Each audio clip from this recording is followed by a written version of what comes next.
을 배경으로 한 조폭 영화입니다. 그때 유행했던 말이 있죠.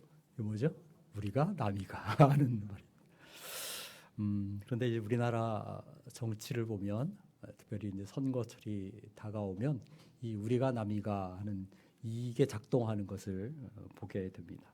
옳고 그름은 따지지 않고 또 정책이나 도덕성은 접어두고 그저 우리에게 속했느냐 아니냐만을 보는 경우가 많죠. 그래서 그것을 기준으로 내 편을 가르고 우리 편이면 무조건 옳고 우리 편이 아니면 무조건 틀리다고 하는 것을 봅니다. 이건 큰 문제죠. 뭐 정치 문제는 굉장히 민감한 문제이고 또 그 설교 초두부터 정치 얘기를 하는 것은 참 조심스럽지만 이제 선거철이 다가오니까 다시 한번 당부를 제가 드리는데 우리 한누리교회 안에서는 어떤 사람이 나와 다른 정당을 지지한다거나 다른 후보를 지지한다고 해서 서로 그 문제로 다투지 않았으면 좋겠습니다. 사실 세상 정치의 문제에 있어서는 판단한 사람들의 어떤 기준이나 관점이 좀 다를 수가 있어요. 어떤 경우에 많은 경우 제가 보니까 어떤 절대선이라는 게 있을 수가 없습니다. 문제는 이제 그 아까 말한 것처럼 이념이나 정책을 가지고 어떤 판단을 하기보다는 지역이나 연고를 가지고 옳고 그름을 판단하는 게 문제죠.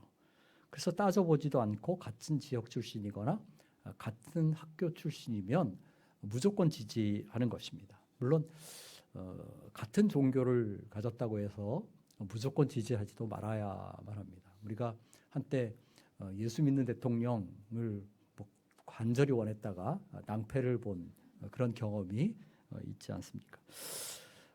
무비판적이고 무조건적인 집단 이기주의로 흐를 위험이 있기 때문입니다.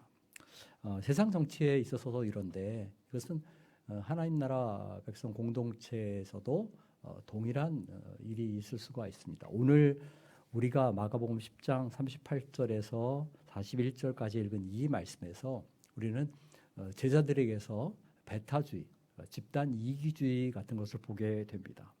이 본문은 예수님이 제자들을 이끌고 예루살렘으로 올라가시는 노정에서 일어난 일이에요. 1년의 교훈을 하시는 중에 하신 말씀입니다. 근데 우리가 다 기억하는 것처럼 주님은 지금 이 길을 가면서 십자가와 죽음을 생각하고 계십니다. 그런데 그렇게 이제 십자가와 죽음을 얘기를 해도 제자들은 전혀 그 내용을 이해하지를 못합니다. 그리고 오히려 엉뚱한 생각에 사로잡혀 있는 것을 보게 됩니다. 주님이 바라보시는 것은 십자가와 죽음과 낮아짐인데 제자들이 생각하는 것은 영광과 권세와 높아짐이었습니다. 그래서 길에서 제자들은 뭘 놓고 싸워요? 누가 위대하냐? 누가 더 잘났느냐? 누가 더 높은 자리를 차지할 것인가? 하는 문제를 놓고 다툽니다. 예수님은 제자들이 이런 잘못된 생각을 하셨어요. 그래서 가버나움의 한 집에 들어가자 그들에게 물어보십니다. 너희가 길에서 무엇을 놓고 무슨 주제로 그렇게 논쟁을 벌였느냐라고 말해요.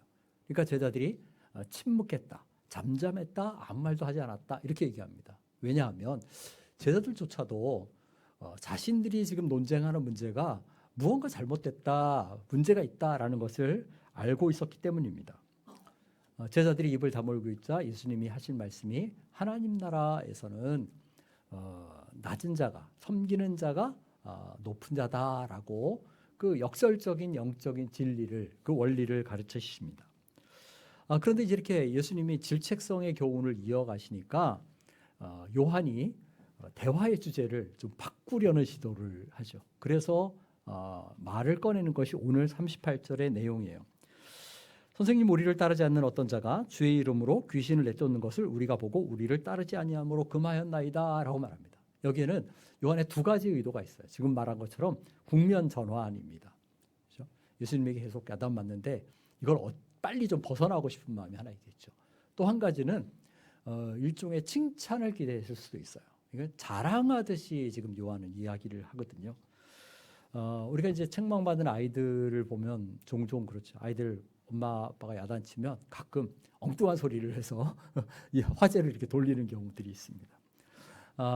그런데 이제 우리가 본문에서 보는 것처럼 요한의 첫 번째 시도는 어쩌면 성공했는지 몰라요. 이야기가 화제가 전환됐으니까. 그런데 두 번째 시도, 칭찬을 기대했던 것은 충족되지 않았습니다. 오히려 예수님은 요한의 이야기를 듣고 제자들의 배타주의를 책망하셔요. 그리고 하나님 나라 사역에 대한 보다 넓은 관점, 포용력 있는 이해를 갖도록 그렇게 말씀하십니다. 38절을 보면 요한이 말한 내용을 보면 어떤 사람이 예수님의 이름으로 귀신을 쫓아내는 일을 했다 이렇게 얘기합니다.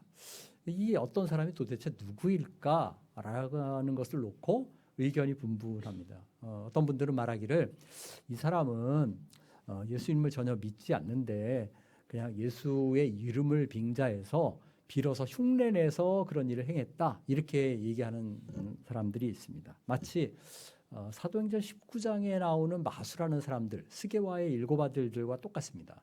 사도행전 19장을 보면 바울이 에베소 사역하는 이야기가 나오죠. 그런데 신비한 말씀을 열심히 가르치기도 했지만 아주 신비한 일들을 많이 행합니다. 심지어 바울의 앞치마를 가져놓은 병자가 낫기도 하고 이런 일이 일어나죠. 그러니까 마수라는 사람들이 그걸 보고 혹한 것이죠. 그래서 저 예수의 이름에 어떤 능력이 있나 보다라고 생각을 해서 그것을 흉내를 내요. 그 중에는 유대 제사장인 스게와라는 사람의 아들들도 있었어요. 이 아들들도 예수의 이름을 빌어가지고 그 악귀를 쫓아내려고 하죠. 근데 어떤 일이 벌어집니까? 이 악귀가 오히려 말하기를 내가 바울도 알고 예수도 아는데 도대체 너는 누구냐라고 이야기합니다. 오히려 이 스게와의 아들들을 제압하고 올라타서 그들이 망신만 당하고 도망가는 일이 벌어졌어요. 근데 이제 이렇게 사도행전 19장에 나오는 사람들처럼 예수를 믿지 않았는데 그냥 흉내만 낸 사람들이 오늘 본문에 나온 이 사람들이다 이렇게 말하는 분이 있어요. 그런데 이제 본문을 가만히 생각해 보세요. 예수님이 그들을 제지하지 말라라고 하신 것을 한번 생각해 보세요. 만약 그들이 흉내만 내는 사람이었다면 그냥 단순히 예수의 이름을 빙자한 사람이었다면 예수님이 제지하지 말라고 했을까요? 그러지 않았을 거예요. 그냥 내버려두라고 하실 리가 없습니다. 제가 생각하기에는 이 사람은 오히려 예수님을 믿는 사람이다라고 보는 것이 옳습니다. 물론 12제자처럼 가까이서 예수님을 따랐던 최측근 제자들은 아니었을 수 있어요. 예수님 일행 주변에 변두리에 머물러 있는 사람일 수도 있습니다. 그런데 그런 사람이 예수님의 이름으로 능력을 행하는 것을 보니까 요한을 필두로 한 12제자의 마음에 시기심 같은 것이 일었겠죠. 그래서 그것을 금지시키는 것입니다. 이런 제자들의 그 의식 속에는 그 귀신을 쫓아내는 그 일은 어떤 능력을 행하는 그 일은 자기들 그룹에만 속한 독특한 고유한 사역이다라고 여겼을 수 있어요. 그래서 자기들의 위치나 명성이 위협받게 된다고 생각했을 것입니다. 그래서 당장 그 일을 그만두라라고 금지를 시켜요. 그리고 그것을 자랑스럽게 예수님께 보고하는 것입니다. 앞서 말한 것처럼 요한은 예수님의 칭찬을 기대했을 겁니다. 그런데 예수님은 전혀 의외의 반응을 보이셔요. 오히려 칭찬하기는커녕 그 사람을 그냥 내버려 두라라고 말씀하십니다. 그리고 좀 더 넓은 관점을 가지라라고 하셔요. 그 이유가 뭘까? 39절입니다. 금하지 말라. 내 이름을 의탁하여 능한 일을 행하고 즉시로 나를 비방할 자가 없느니라라고 말합니다. 무슨 말이냐면 예수님의 이름으로 사역을 하고 능력을 행하는 것은 그 사람이 예수님을 존중하기 때문이다라는 거예요. 예수님의 능력과 권세를 인정하는 사람이기 때문이다라는 겁니다. 따라서 그런 사람들이 자기들이 존중하는 예수를 비난하거나 대적하거나 반대하는 일이 있을 수 없을 것이다라는 겁니다. 오히려 그들은 예수님을 위해서 일하는 사람일 수 있다 이렇게 얘기하는 겁니다. 그래서 40절에서는 그 점을 조금 더 분명하게 말씀하시죠. 우리를 반대하지 않는 자는 우리를 위하는 자니라라고 하셔요. 우리는 흔히 생각하기를 적극적인 동조자만 내 편이다, 우리 편이다라고 생각하는 게 보통이에요. 그런데 주님은 그런 편협한 관점을 넘어서서 넓은 시각을 가지라라고 말합니다. 적극적인 반대자가 아니라면 우리 편이다라고 봐야 한다는 거예요. 물론 이제 이 말씀을 오해하면 큰일입니다. 예를 들면 기독교 신앙을 반대하지 않는 사람은 무조건 다 용납해라 이런 이야기가 아니에요. 심지어 예수의 이름을 빙자한 이단들도 그냥 포용해라 이런 말이 아닙니다. 예수 그리스도 이름을 내세운 거짓 선지자, 거짓 그리스도를 그대로 그냥 방치해라 라고 말씀하시는 것이 아닙니다. 오늘 본문 말씀은 이단이나 사이비를 대처하는 것에 대한 이야기가 아니에요. 이건 오히려 예수 믿는 사람들 안에서 배타주의, 독선주의, 어떤 그 편협한 이기주의 이것을 버려야 한다라고 말씀하는 것입니다. 아까 말한 것처럼 이 사람이 예수의 이름으로 이적을 행했는데 능력이 나타났던 이유는 뭐겠어요? 그가 예수의 이름을 믿었기 때문이죠. 그죠? 그러니까 지금 이것은 그리스도인들 가운데 조금 더 좁혀서 말하면 하나님 백성 공동체, 지역 공동체 안에서 교회 안에서 서로를 어떻게 보고 어떻게 대해야 하느냐 하는 이야기인 겁니다. 저는 오늘 이 본문을 가지고 우리에게 어떤 배타주의 또 편협한 이기주의가 나타나는 이유가 뭘까? 그 원인을 생각해 보고 그것을 경계하는 독선을 경계하는 그런 계기로 삼고자 합니다. 첫 번째는 이런 그 배타주의는 자기 중심적인 사고에서 비롯되는 것을 봅니다. 38절 보세요. 요한이 예수님께 보고하는데 거듭해서 나오는 말이 뭐예요? 우리라는 말이에요. 우리를 따르지 않았던 자가 우리가 보고 우리를 따르지 아니함으로 이렇게 얘기합니다. 그러니까 요한과 제자들의 판단의 기준은 뭐예요? 우리예요. 그죠? 요한이 지금 그 사람이 주님을 따르지 않으므로 이렇게 얘기하지 않아요. 뭐라고 말해요? 우리를 따르지 않으므로 라고 말합니다. 주님이 기준이 아니라 자기들이 기준인 거예요. 물론 요한은 이 우리라는 말에 예수님도 포함해서 이야기했을 수는 있어요.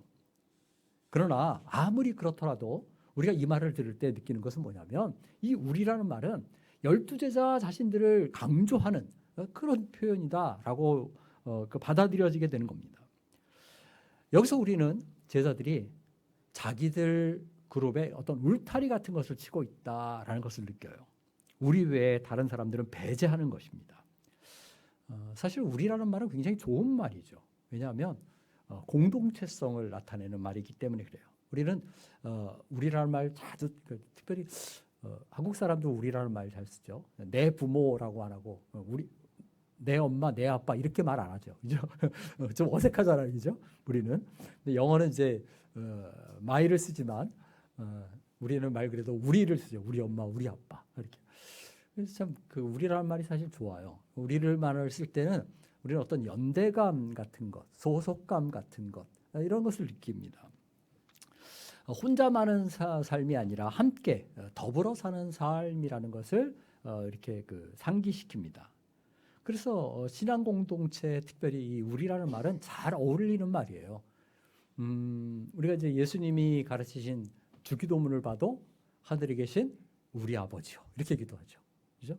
또 우리에게 일용할 양식을 주십시오. 우리를 시험에 들게 하지 마십시오. 그러니까 우리라는 말이 강조되는 것을 공동체성이 강조되는 것을 보게 됩니다. 그런데 이제 이 우리라는 말이 그렇게 좋은 말이지만 오늘 본문에서처럼 사용되면 어떻게 되냐면 나라는 이기주의가 확장돼서 그것이 집단 이기주의가 되는 것이 됩니다. 그러니까 우리의 공동체성이 강조되는 것이 아니라 우리라는 집단 이기주의가 집단이 강조되는 그런 것이 되는 것입니다. 지나친 우리의 강조는 다른 사람에 대한 배타주의를 낳게 됩니다. 교회의 경우도 마찬가지예요. 우리 교회를 너무 강조하면 어떻게 돼요? 옆에 있는 교회는 나와는 전혀 다른 이렇게 담을 쌓는 그런 경우들이 봅니다. 남의 교회는 무시하고 배척해요. 그러나 하나님 나라의 가족에는 이 한누리 교회 식구들만 있는 것이 아니고 온 세상의 모든 그리스도인들이 다 포함된다라는 것을 우리가 분명히 인식해야만 합니다. 한국 교회의 폐단 가운데 하나는 뭐냐면 소위 교회 이기주의예요. 우리 교회의 교인이 아니면 거들떠보지도 않습니다. 제가 잘 못해서 그런가라는 생각을 하는데 우리가 제기시장 2층에 있을 때 아래층에 과일 가게를 하시던 분이 있었어요. 그분이 가까운데 어디 감리교회를 나가셨는데 본인 교회 목사님들에 대해서는 아주 깍듯합니다. 근데 저를 보면 이렇게 별로 이렇게 거들떠 이렇게 별로 이렇게 심각하게 안 보죠. 이 상가교회 개척교회 허름한 곳에 있는 목사는 좀 목사처럼 여겨지지 않는가. 이제 뭐 이런 생각도 했는데,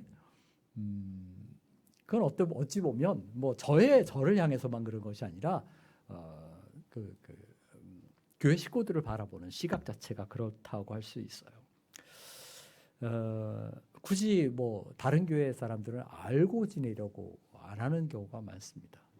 저는 이제 요번에 우리가 5월달에 처음 그 전에 이제 뭐 예각교회하고 연합수련회를 했지만 우리 같은 교단에 있는 교회와 연합수련회라는 것은 한누리교회 역사상 처음입니다. 그래서 5월 23일, 24일 연합수련회가 참 기대가 되는데 서로 다른 모습을 한편 발견하기도 하고 동일한 어떤 그 신앙의 모습들도 확인하게 되는 좋은 교제의 시간이 아닐까. 또 우리 안에 있는 어떤 그 편협함을 조금 더 넓힐 수 있는 기회가 아닐까 하는 면에서 기대가 됩니다. 한국교회 초기 역사를 보면 그냥 예수를 믿는다는 것 자체만으로 그 사람을 반기고 대접하고 했던 것을 보게 돼요. 이게 성경에 나타나는 그 사례들이죠. 아브라함이나 롯이나 구약의 인물들이 부중에 천사를 대접하고 나그네를 대접하고 했던 것을 우리가 보게 됩니다. 우리의 배타적이고 이기적인 마음을 넓혀야만 합니다. 이것은 교회와 교회 간에만 아니라 교회 안에서도 마찬가지예요. 사람이 모이는 곳은 어디든지 나와 조금 더 가까운 사람이 있고 좀 먼 사람이 있어요. 이 작은 공동체 안에서도 내가 친하게 지내는 사람이 있고 그렇지 않은 사람들이 있습니다. 그건 어쩔 수가 없어요. 그런데 그렇다 할지라도 모든 사람과 다 잘 어울릴 수는 없지만 누군가를 특정하게 배제하고 그 사람을 멀리 한다면 그것은 이기주의다, 배타주의다라는 것을 우리가 알아야만 합니다. 친소의 차이나 가까움과 먼 정도의 차이는 있지만 하나님 백성 공동체 안에서 성도의 교제는 모든 사람을 향해 열려 있어야 한다는 겁니다. 우리 한누리교회는 지나친 배타의식을 낳는 우리의식, 그것을 경계하는 사람들 되시기를 바랍니다. 두 번째로 이 신앙의 배타주의는 자신들의 독점적인 지위를 유지하려는 마음에서 나온 것일 수 있어요. 마가복음 6장을 보면 어떤 일이 있냐면 예수님이 제자들을 둘씩 짝지어서 단기 사역에 파송하는 내용이 나옵니다. 그런데 이제 주님의 보내심을 받은 제자들이 나가서 굉장히 놀라운 능력을 행하죠. 이적을 행합니다. 많은 귀신을 쫓아내고 많은 병자를 고쳤다라고 말하는 것을 보게 돼요. 굉장히 선교 사역의 열매가 많고 효과적으로 사역했다라는 것을 알 수 있습니다. 아마 이 일을 계기로 제자들은 굉장히 고무됐을 거예요. 자기들의 손을 통해서 예수님이 행하신 것과 똑같은 이적들이 나타나는 것을 보지 않았어요? 그러니까 이제 지금이야말로 명실상부 우리는 예수님의 제자다라는 것을 확인하게 됐겠죠. 아마 가까이서 예수님을 따르고 쫓았지만 이때만큼 제자들이 마음의 자부심을 자랑스러움을 느꼈던 때가 없었을 것이라고 생각합니다. 그런데 한번 생각해 보세요. 이런 상황인데 누군가가 자기들과 똑같은 능력을 행한 겁니다. 그런 능력과 권세는 우리들에게만 속했는데 라고 생각했을 수 있는데 누가 그런 동일한 능력을 권세를 행했다. 그건 무슨 얘기예요? 자기들 12사람과 동일한 지위를 누릴 수 있는 어떤 누군가가 경쟁자가 나타났다. 이런 이야기일 수 있어요. 그래서 자기 위치가 흔들린다고 생각했을 수 있습니다. 제자들은 그 사람이 이적행하는 것을 금지를 시킵니다. NIV 성경을 보면 38절에 우리를 따르지 아니함으로라고 돼 있는데 NIV는 뭐라고 번역하냐면 우리에게 속하지 않았으므로라고 번역해요.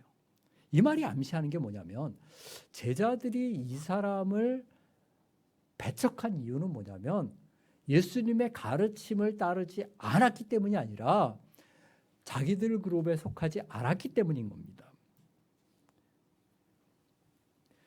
그러나 이제 뒤에서 보게 되지만 우리가 이제 마가복음 16장 가서 보게 되지만 이적을 행하고 능력을 베푸는 일은 12제자에게만 고유하게 주어진 권한이 아니에요. 믿는 자에게는 이런 표적이 따를 것이다 라고 말씀하시면서 신자들이 누구든지 그런 능력을 행할 수 있다라고 주님이 얘기하시는 것을 보게 됩니다.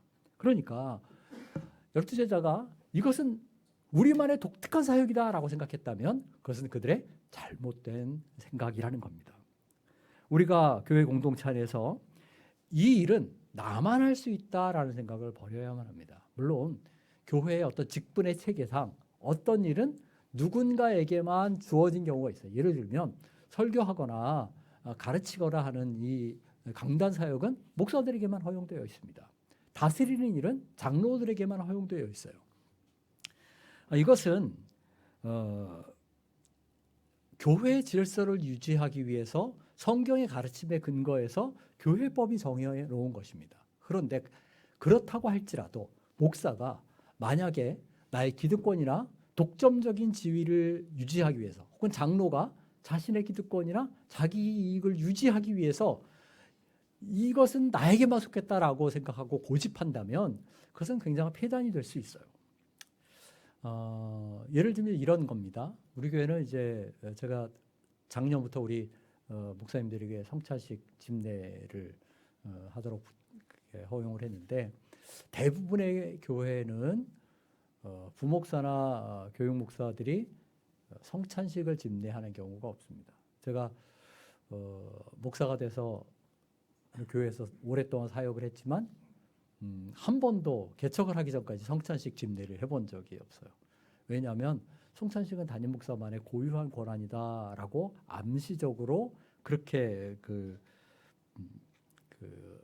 성도들도 여기고 교회도 그렇게 생각하는 것입니다.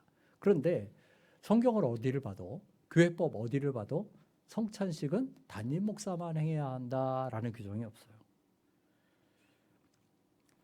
그런데도 대부분의 교회가 부교육자들에게 이런 성찬 집례를 허용하지 않는 것은 그 예식의 집행을 통해서 담임 목사와 부목사를 차별화하고 담임 목사의 독점적 지위를 강조하려는 것이 아닌가, 그것을 강화하려는 것이 아닌가, 저는 그렇게 생각이 들어요. 여기는 교인들의 의식도 한몫합니다. 교인들도 이런 은연중에 이렇게 생각했죠.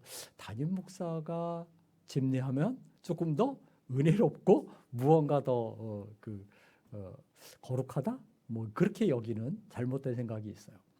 예를 들면 이제 성례 가운데 세례는 많은 사람들이 누구에게 세례를 받는가라는 것에 굉장히 집착을 합니다. 그러나 제가 자주 강조한 것처럼 세례의 중요성은 집례자에게 있지 않습니다. 세례의 중요성은 누구의 이름으로 세례를 받느냐에 있어요. 그래서 제가 전에도 몇 번 언급했지만 우리가 성부와 성자와 성령의 이름으로 내가 세례를 주노라, 내가 성부와 성자와 성령의 이름으로 세례를 주노라 할 때 내가라는 말은 사실은 빠져도 됩니다. 이 말은 이제 영어를 번역하다 보니까 I baptize you라는 말에서 영어는 주어가 빠진 문장의 성립이 안 되잖아요. 물론 뭐 명령법 같은 경우는 뭐 그럴 수도 있겠지만 일반적으로 그렇잖아요. 그러니까 주어가 항상 들어가야 됩니다. 그런데 사실 여기서 강조되는 것은 I가 아니라 baptize죠. 그래서 우리말로 할 때는 그냥 내가를 빼버리면 돼요. 성부와 성자와 성령의 이름으로 세례를 주노라 이렇게 하는 것이 중요합니다.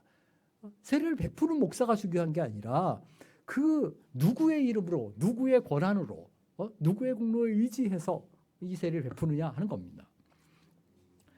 한마디로 말해서 담임 목사가 세례를 베풀든 부목사가 베풀든 오랜 연륜을 가진 목사가 베풀든 이제 막 안수를 받은 목사가 베풀든 그 상관이 없다는 거예요. 세례는 정당하게 위임받은 안수받은 목회자가 베풀면 누구든지 그것이 정당하게 인정될 수 있다는 겁니다. 다만 한 가지 실질적인 목회적인 차원에서는 세례는 담임 목사가 베푸는 것이 좋다라고 생각을 해요. 왜 그러냐면 세례라는 것은 어떤 사람이 하나님 백성 공동체, 지역 공동체 정식으로 회원이 되는 절차예요. 그래서 그 교회를 대표하는 제가 서약을 받고 제가 공포를 합니다. 그렇죠? 그런 면에서는 세례는 담임 목사가 하는 것이 바람직하다라고 생각은 해요. 그러나 반드시 담임 목사만 해야 한다라고 말할 수는 없다는 거예요. 목회자들의 사용만 그런 것이 아니라 사실 교회에서 특정한 역할들이 그럴 수 있습니다. 어떤 일들은 특정한 사람에게만 부여되어 있습니다. 그러나 대부분의 교회 일들은 모든 사람이 누구나 할 수 있는 일이에요. 내가 아니면 다른 사람은 이 일을 할 수 없다라고 생각한다면 그것은 굉장한 착각입니다. 자기의 독점적 지위에 대한 침해라고 받아들이는 행위입니다. 그 일이 하나님 나라 복음을 위한 것이라면 그 일의 짐을 나누어지는 것이 낫고, 잘하는 사람이 함께 그것에 참여하면 그 사역이 확대되는 것으로 인해서 기뻐하는 사람들이 되어야만 합니다. 세 번째로, 신앙의 배타주의는 질투나 이 시기심에서 비롯된다는 것을 볼 수 있어요.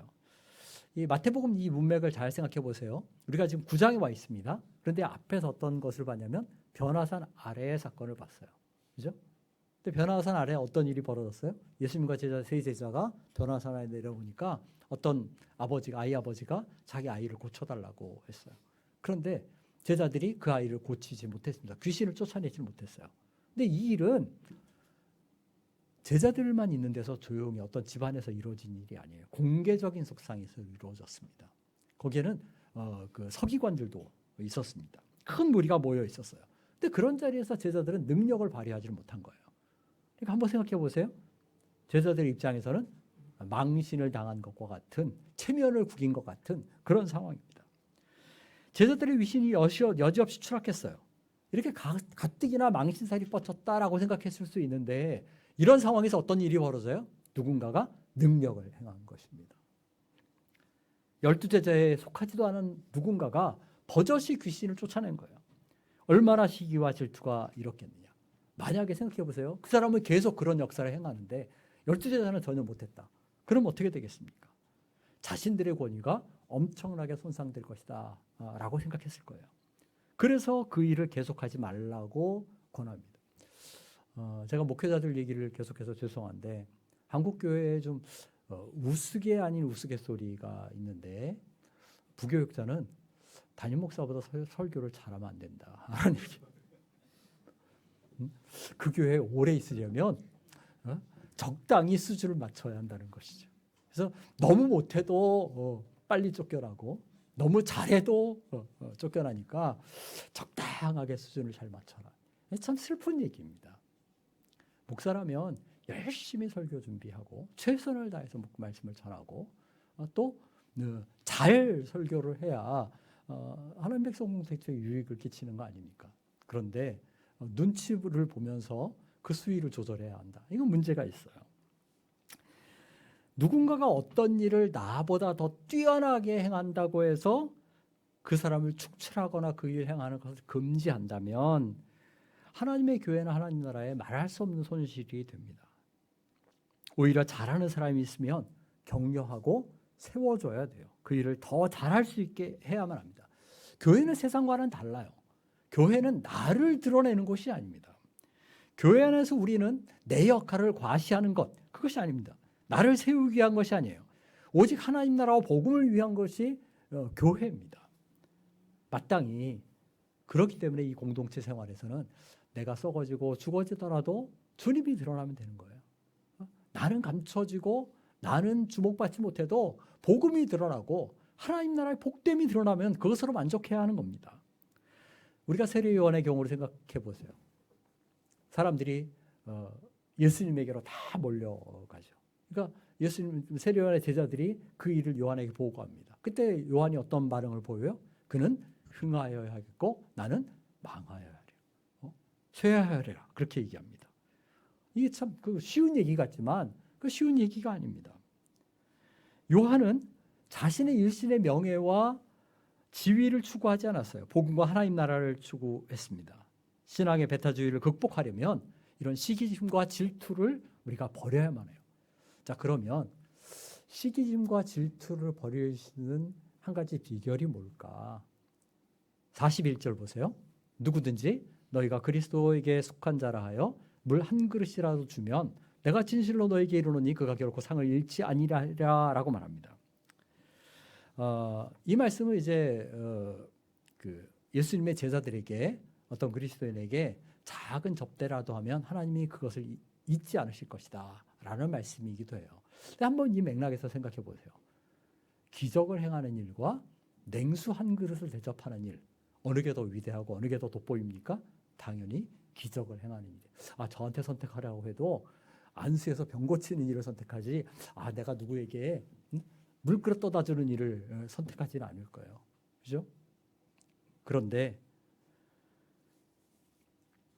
기적 같은 초자연적인 일이 아니어도, 귀신을 내쫓는 일에 비하면 지극히 일상적인 일일지라도 주님은 뭐라고 말씀하시냐면 그런 일을 행하는 사람이 결단코 상을 잃지 않을 것이다 라고 말씀하셔요.